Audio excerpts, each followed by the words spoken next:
Nous allons commencer par les annonces. Je vais commencer par vous remercier. Vous remercier pour votre fidélité dans les dons et l'offrande.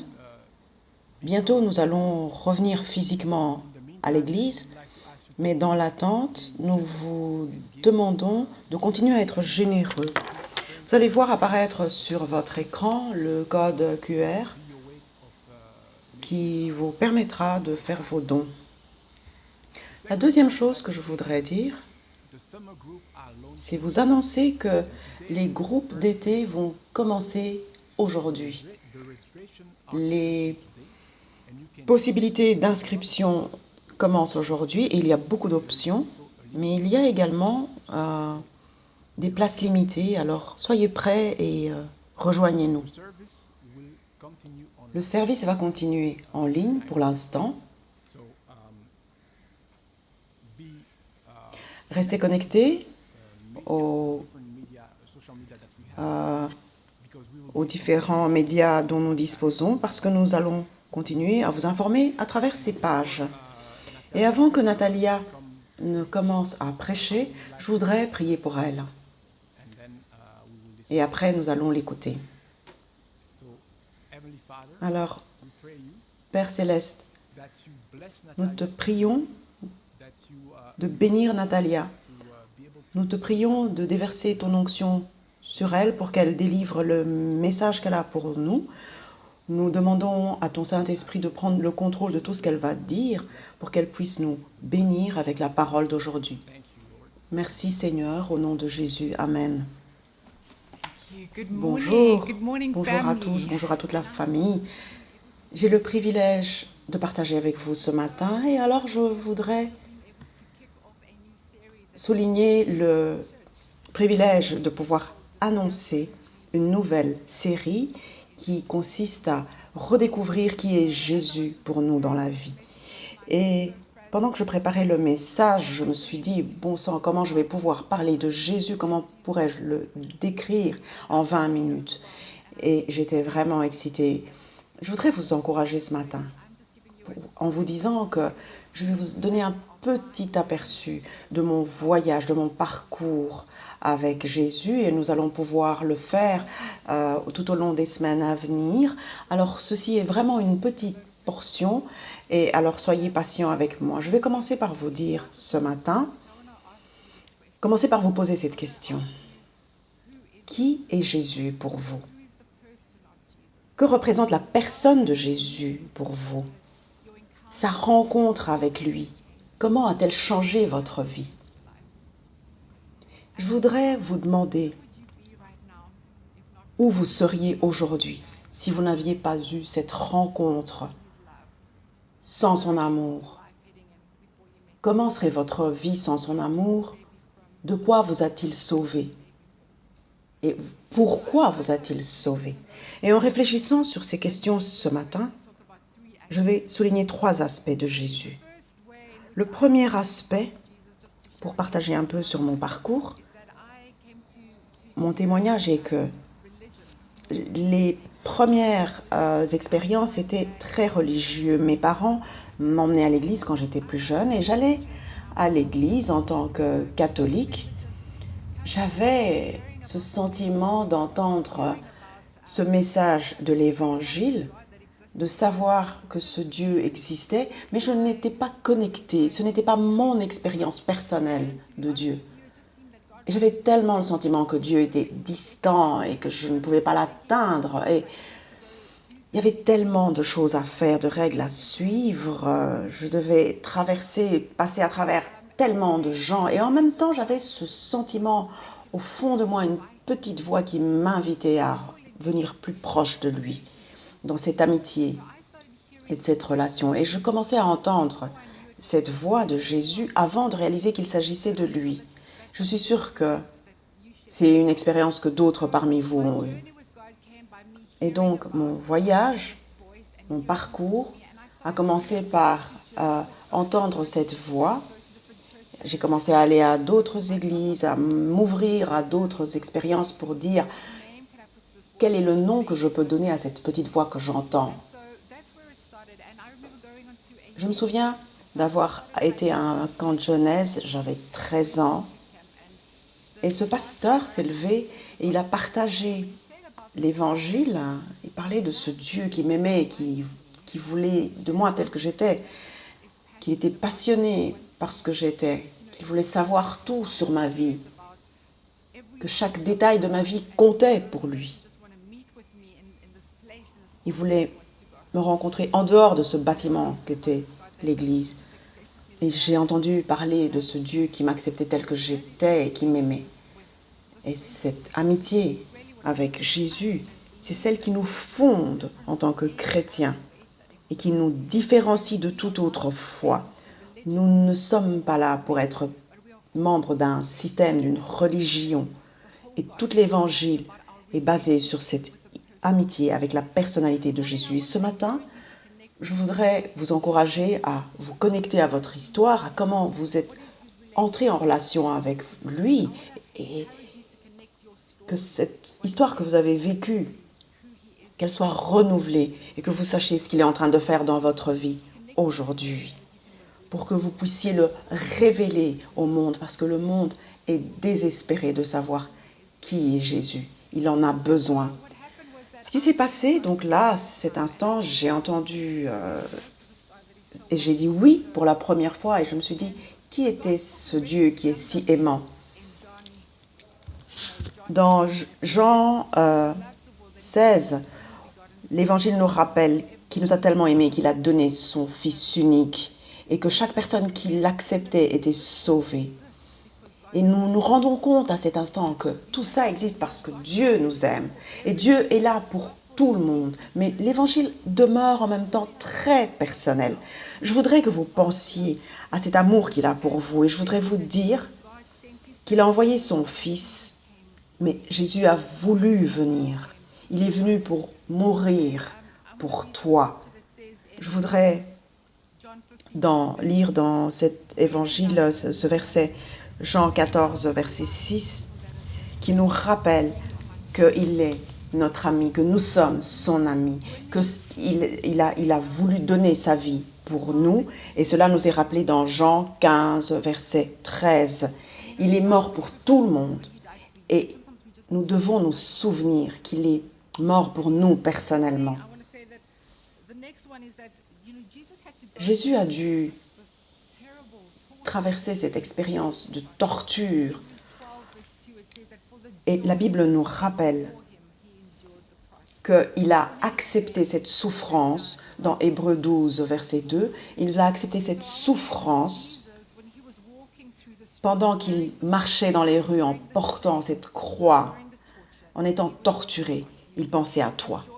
Il savait que tu étais sa joie. Tu étais la raison pour laquelle il endurait tout ça. Et pendant que nous nous souvenons de cette amitié avec Dieu, je voudrais souligner 3 points. La première chose, c'est qu'il t'aime. Jésus est mort pour toi. Mais ça ne s'arrête pas là. Parce que non seulement il t'aime, mais il t'apprécie. Il y a vraiment une différence dont nous devons être conscients. C'est vrai que nous devons aimer tout le monde. Nous devons aimer notre famille, les gens à l'église, des gens de toutes sortes. Mais honnêtement, nous ne sommes pas obligés de les apprécier, si je veux être honnête. Je voudrais souligner que non seulement Dieu t'aime tel que tu es, mais qu'il t'apprécie. Je voudrais lire ce verset qui nous parle de la bonté de Dieu et comment il nous guide dans les moments difficiles. Dans Nahum, chapitre 1, verset 7, la Bible nous rappelle qu'il nous reconnaît, qu'il prend soin de nous et qu'il nous comprend pleinement. C'est un Dieu qui nous apprécie, qui nous comprend, qui comprend comment nous pensons, qui comprend nos peurs, nos luttes, nos sentiments d'insécurité. Et parfois, nous venons à Dieu en voulant régler les problèmes nous-mêmes avant de nous présenter à Dieu. C'est le contraire que nous devons faire. Nous devons d'abord nous présenter à lui en nous demandant, en lui disant clairement, je ne sais pas pourquoi je me bats dans ce domaine. Peux-tu, s'il te plaît, me montrer, me permettre de mieux me comprendre moi-même? Parce qu'en réalité, Dieu vous connaît, te connaît mieux que tu ne te comprends toi-même. Je rappelle qu'il t'aime, qu'il te comprend, qu'il t'a choisi. Je pense que c'est vraiment spécifique pour certaines personnes. Dieu veut leur rappeler qu'il a fait le choix de t'aimer, qu'il a donné sa vie pour toi. Il pense que tu as de la valeur, il croit en toi, il croit en ce que tu es en train de devenir. Il croit en ta destinée, en ton appel. Il aime ta personnalité, ta voix, tout à propos de toi. Ça, c'est juste un rappel, le premier rappel qui souligne ce pourquoi nous avons dit oui à Jésus, parce qu'il est cet ami qui est plus proche de nous qu'un frère. Il est mon meilleur ami, je suis sûre que c'est aussi ton meilleur ami. Alors je voudrais t'encourager ce matin de te rapprocher de cette amitié. Et ma question suivante est de savoir, est-ce que tu t'amuses avec le Seigneur? Est-ce que tu apprécies de faire des choses avec lui, de te promener avec lui, d'entendre sa voix, de passer du temps avec lui? Et si ce n'est pas le cas, alors je voudrais t'encourager à faire de nouvelles choses pour rafraîchir cette amitié avec Dieu. Parce que c'est pour cela, c'est dans cela que nous avons été sauvés. Et en même temps, Jésus est mon meilleur ami. Mais il demeure le Seigneur de ma vie. Il est mon sauveur et il est mon Dieu. C'est la même pièce et les deux faces de la même pièce. Et souvent, nous ne parlons pas suffisamment de son autorité. Je voudrais dire qu'il est mon meilleur ami, mais il est aussi mon roi. J'ai appris dans ma vie à comprendre comment me mettre sous son autorité, parce que c'est une chose assez difficile. C'est vrai que c'est un message qui n'est pas très populaire, de dire aux gens, voilà, lâchez prise, déplacez-vous, ne restez pas sur le siège du conducteur, remettez-vous dans ses mains. Et ça, c'est le travail continu du salut. À partir du moment où on dit oui à Jésus. Et la sanctification, c'est ce travail continu où nous lui permettons de nous guérir, de guérir notre cœur, nos émotions, notre passé, les blessures de notre vie, de renouveler, nous lui permettons de renouveler notre esprit, de reprogrammer la façon dont nous voyons les choses, les gens. Et la troisième chose, c'est comment céder, nous remettre entièrement dans ses mains. Et une deuxième chose que je voudrais souligner, que j'ai senti quand j'ai été sauvée, je me souviens d'un moment où j'ai dit au Seigneur, je voudrais que tu transformes complètement ma vie. Apprends-moi à gérer toutes les parties de ma vie. Je vais vous donner juste un exemple. Je suis venue avec ce désir de voir Dieu faire quelque chose de radical dans ma génération, qu'il me permette d'avoir cette vie familiale, cette vie de famille saine. Et je l'ai présenté à Dieu et je lui ai dit, voilà, je voudrais être sous ton autorité parce que tu sais mieux que moi que tes chemins sont plus élevés, plus sûrs que les miens. Et donc j'ai soumis cette partie de ma vie au Seigneur. Et juste un peu avant que je ne termine l'école, j'ai rencontré ce garçon. Et en ce moment, j'avais une liste que je cochais des choses que je voulais. Je voulais que cet homme aime le Seigneur, qu'il soit un adorateur de Dieu, qu'il aime les gens, qu'il soit mignon, et toutes ces choses-là.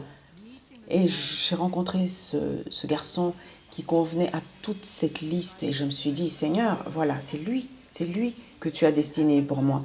Et au moment où j'avais cette conversation avec Dieu, j'ai eu le sentiment qu'il me disait, non Natalia, ce n'est pas lui. Tu peux choisir ce chemin-là, mais ce que j'ai pour toi est meilleur pour toi. Mes émotions me disaient une chose, mais parce que j'avais soumis ce domaine de ma vie sous l'autorité de Dieu, je me suis dit, bon sang, je ne sais pas comment, Seigneur, tu vas faire mieux que ce que je vois. Et très peu de temps après, j'ai rencontré Ricky. Et Ricky, bien sûr, il a tout bousculé. Il aime Jésus, il est passionné par sa relation avec Dieu.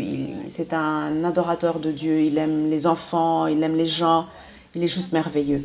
Je voudrais juste vous dire que quand on fait confiance à Dieu, quand il nous demande de déposer, de lâcher prise par rapport à quelque chose, c'est parce qu'il a quelque chose de mieux pour nous. Et quand il nous demande d'abandonner un rêve, c'est parce qu'il a mieux pour nous. Et je me souviens de ce meme sur Facebook.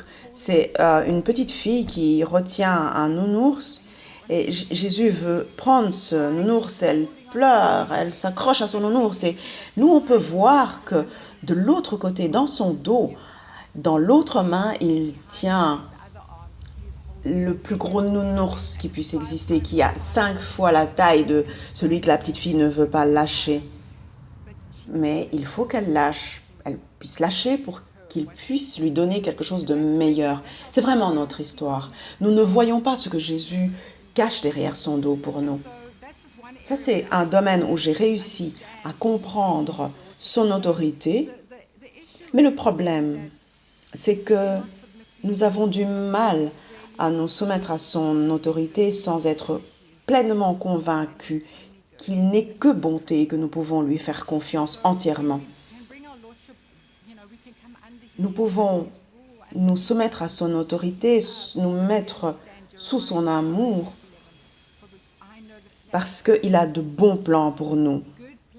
Des plans pour nous faire prospérer, pas des plans pour nous faire du mal. Et les plans que Dieu a pour vous sont les meilleurs plans de votre vie. C'est les meilleurs qu'il puisse avoir, parce que lui sait ce qu'il y a de mieux. Je voudrais juste partager un autre exemple où j'ai perdu je ne me suis pas mise sous son autorité. Parfois, nous apprenons des choses, parfois nous apprenons les choses de manière douloureuse. Et très très tôt, au début de notre mariage, nous avions confiance dans le Seigneur pour briser le cycle de la pauvreté, parce que nous venons d'un pays du tiers-monde, avec l'apartheid, et nous avions confiance en Dieu pour changer notre situation financière. Nous avons commencé à lire des livres, à suivre des séminaires. Nous avons lu ce livre Père riche, Père pauvre, et nous avons commencé à nous intéresser au secteur de l'immobilier. Nous avons acheté la maison dans laquelle nous habitions, et puis nous avons acheté une propriété plus petite. Et il y avait cette affaire, ce potentiel immobilier qui était un logement pour étudiants. C'était énorme. Il y avait pour 16 étudiants et nous avons dit voilà comment nous allons prospérer financièrement. Nous allons mettre des étudiants dedans et ils vont payer et tout ça va se rembourser tout seul. La première année, nous avons réalisé que nous avions commis une erreur. Nous avons réalisé que nous avons échangé notre paix pour beaucoup de pression. Nous avons échangé la paix du Seigneur par ce stress et nous étions liés. Nous avions ce crédit pour 25 ans et nous devions payer. Et puis tout d'un coup, Ricky était appelé pour être dans un ministère à temps plein et pas seulement aider de manière partielle à l'église. Et c'était très difficile de prendre toutes ces décisions. Et il y avait ces engagements financiers. Et je me souviens que je disais au Seigneur, où es-tu? Où es-tu? Parce que où sont toutes les bénédictions que tu as promises? Je m'interrogeais sur ce qu'il avait promis et par rapport à ce que nous étions en train de vivre. Et j'ai eu un moment de révélation. J'ai entendu Dieu me dire, Natalia, vous avez pris cette décision sans moi. Vous avez décidé d'acheter ce bien immobilier. Et si vous m'aviez demandé, je vous aurais dit que ce n'était pas le meilleur chemin pour vous. Je vous aurais dit que ce n'est pas le bon moment, que tu vas devenir une maman, que tes valeurs vont changer en tant que mère, que tu auras envie de passer du temps avec tes enfants, que Ricky sera appelé dans un ministère à temps plein. Au début, j'ai vraiment eu du mal à ça. Je me suis dit, mais comment ai-je pu passer à côté de ça? Je suis chrétienne, je m'implique, je paie ma contribution. En réalité, ce que nous étions en train de faire, nous étions en train de dire à Dieu, ce qu'il fallait faire. Nous nous présentions à Dieu en disant, voilà mon projet, je voudrais marier cet homme, merci de le bénir. Voici le travail que je voudrais faire, merci pour ta bénédiction. Et nous disons à Dieu ce qu'il doit faire. Et nos prières sont celles-là. Au lieu de venir à Dieu pour lui demander de nous montrer ce qu'il faut faire, en comprenant qu'il est cet amour, qu'il est ce Père aimant, lui présenter ce que nous sommes, en lui demandant de nous guider, en le consultant, en recherchant sa face pour qu'il nous guide, plutôt qu'être nous, être les conducteurs. Il faut inverser le rapport. Nous avions dû faire face à ça et nous repentir. Nous nous sommes présentés à Dieu et nous lui avons demandé de nous présenter parce que nous étions responsables de cette anxiété. C'était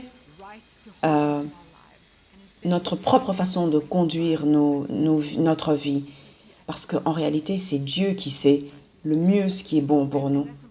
Et c'est ce que nous avons commencé à faire. Et dans chaque domaine de notre vie, nous avons appris à nous soumettre à son autorité, en comprenant qu'il est bon et que ce qu'il a pour nous est ce qu'il y a de mieux et que nous pouvons lui faire confiance. Et vous savez, quand je pense à toutes ces personnes qui ne sont pas sauvées, qui ne l'ont pas encore rencontré, et souvent c'est parce que Dieu est présenté comme ayant beaucoup de lois, de régulations, de règles à suivre. C'est vrai qu'il y a beaucoup de choses importantes. Mais pour moi, une des choses les plus importantes, paroles qu'il a prononcées, c'est juste un peu avant de mourir, il a dit « c'est fini ». Il a dit, il nous a libérés pour pouvoir avoir cette relation avec lui, pour que nous puissions nous soumettre à son amour, et pour entrer en relation avec lui. Et tous les principes qu'il met devant nous, c'est vraiment pour nous, c'est pour nous guider, c'est pour nous protéger. Je suis une mère, j'ai des enfants dans la maison et une des règles que j'ai imposées, c'est ne pas jouer avec des couteaux. Tout jeune, bien sûr, une épée, c'est tellement gai de jouer avec ça. Un jour, je me souviens d'un jour où Zachariah s'est coupé parce qu'il a joué avec un couteau et nous avons dû courir aux urgences. Et je me suis dit, voilà, c'est pour ça que j'ai mis cette règle dans la maison, parce que je n'ai pas envie de le voir souffrir. Je voudrais vous encourager ce matin pour que chacun d'entre nous comprenne que tous les principes, toutes les règles que Dieu a instaurées, ce n'est pas pour lui, c'est pour nous protéger. Par exemple, pas de sexe avant le mariage. Peu importe ce que vous faites avec votre vie, ça ne va pas changer Dieu, ça ne va pas l'affecter lui, ça ne va pas le rendre moins vertueux ou moins saint.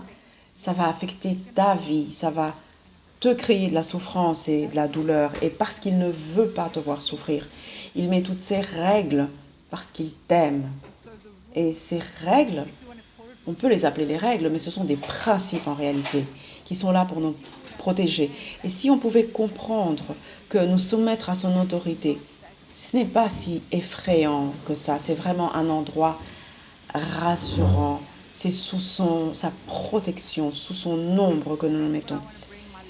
Et voilà avec quoi je voudrais terminer. Je voudrais vous rappeler que Dieu est ton ami, qu'il t'aime, qu'il apprécie qui tu es, qu'il t'a choisi, que tu es son premier choix. Je voudrais te rappeler qu'il est notre ami, mais qu'il est aussi notre sauveur et notre Seigneur. Et tous les domaines de notre vie, nous devons les mettre sous son autorité. Peut-être que c'est notre rôle de parent, peut-être nos carrières. Parfois, nous voulons les promesses de Dieu sans accepter ses chemins. Nous voudrions que si nous voulons que nos enfants le comprennent, se mettent sous son autorité, nous devons le suivre dans la façon dont il nous guide, dans l'amour et dans la discipline que nous donnons à nos enfants. Et ça, c'est un exemple parmi d'autres. Je voudrais que vous examiniez les domaines de votre vie où Dieu devrait vous guider au lieu que ce soit vous qui indiquez à Dieu ce qu'il doit faire. Et mon dernier point, pour vous dire que Jésus est là pour restaurer notre amitié, mais aussi pour nous appeler dans notre famille, dans sa famille, pour être reconnecté à Dieu. Quand Jésus est venu, il a dit ici, dans Jean 14, verset 6, il nous rappelle qu'il est le chemin et la vie, que personne ne vient vers le Père sans passer par Jésus. Parce que beaucoup l'ont reçu et il leur a donné le droit d'être des enfants de Dieu à toute personne qui croit en sa parole. Et une des choses les plus merveilleuses que Jésus a dit, non seulement il nous a ralliés à Dieu, mais il nous a reconnectés à cette identité en tant qu'enfants de Dieu. Nous avons tous des phases où nous nous demandons, Seigneur, qui suis-je? Et quand nous passons à travers les différentes phases de la vie, en tant que jeune adulte, on change de carrière, on devient un parent, la pension plus tard, toutes ces saisons, toutes ces phases, nous nous demandons qui nous sommes quand les choses changent. Qui suis-je si je ne fais plus ce que je faisais avant, si je n'ai plus de titre de carrière, qui suis-je? Ça, c'est vraiment la question en or que nous nous posons tout au long de notre vie. C'est vraiment la question la plus facile dans le monde et en même temps très, très difficile. La réponse la plus simple, c'est de savoir que vous lui appartenez. Tu es son enfant chéri. Je voudrais te dire, et je voudrais souligner ça pour certaines personnes, souligner que vous êtes parfait, que tu es parfait, que tu es du bon genre, tu es de la bonne race, tu es tel que tu devrais être, tu n'es pas là par accident, tu as été conçu avec un but particulier, qu'il a un plan pour toi, qu'il a une destinée pour toi. Et toute cette exploration d'identité, c'est vraiment une chose pour laquelle nous n'avons pas été formés. Mais si nous demeurons dans ce lieu où nous posons la question à Dieu, c'est vraiment tout un voyage avec Dieu, tout un parcours où nous nous soumettons à son autorité. Nous devenons vraiment ses enfants et nous sommes reconnectés à lui et nous nous demandons qui nous sommes. Vous lui appartenez, tu lui appartiens. Il veut te révéler qui tu es. Parce que tu es encore en train de découvrir qui tu es, parce que tu ne sais pas encore qui tu es pleinement. Et sa plénitude demeure en toi. Et Jésus nous fait la déclaration la plus incroyable parce qu'il nous dit que nous allons accomplir des œuvres plus grandes que celles qu'il a accomplies sur cette terre. On se dit, waouh Seigneur, comment est-ce possible que je puisse faire de grandes choses, des choses plus grandes que toi? Tu as ressuscité les morts, tu as guéri les blessés, les aveugles, tu as libéré les pécheurs, tu as pardonné aux pécheurs, tu as complètement changé le monde. Et en même temps, tu nous dis, Seigneur, que nous allons faire des œuvres plus grandes. Alors je voudrais t'encourager ce matin à lui permettre de te montrer qui tu es réellement. Alors, tous ces combats, toutes ces luttes de comparaison, de complexe d'infériorité, ce sentiment d'insécurité, toutes ces luttes disparaissent pendant que nous nous mettons devant lui. Et nous sommes comme dans un miroir et il nous dit, voilà, je vais t'accompagner sur ce chemin pour redécouvrir qui tu es, pour te permettre de croire que tu es ce qu'il dit que tu es. C'est vraiment les 3 points que je voulais souligner ce matin et je voudrais prier en ce sens. Pendant que je priais en me préparant, j'ai demandé au Seigneur, que veux-tu faire? J'ai vraiment le sentiment qu'il veut restaurer la joie des premiers moments de ton salut. C'est vrai que pour certains d'entre nous, nous avons été sauvés depuis longtemps. Quand ça a commencé, tout était merveilleux. Mais nous ne comprenions pas son amour. mais nous l'acceptions. Tout était complètement changé. Son amour nous a transformés. J'ai le sentiment que le Seigneur voudrait restaurer cette joie de l'amitié avec lui.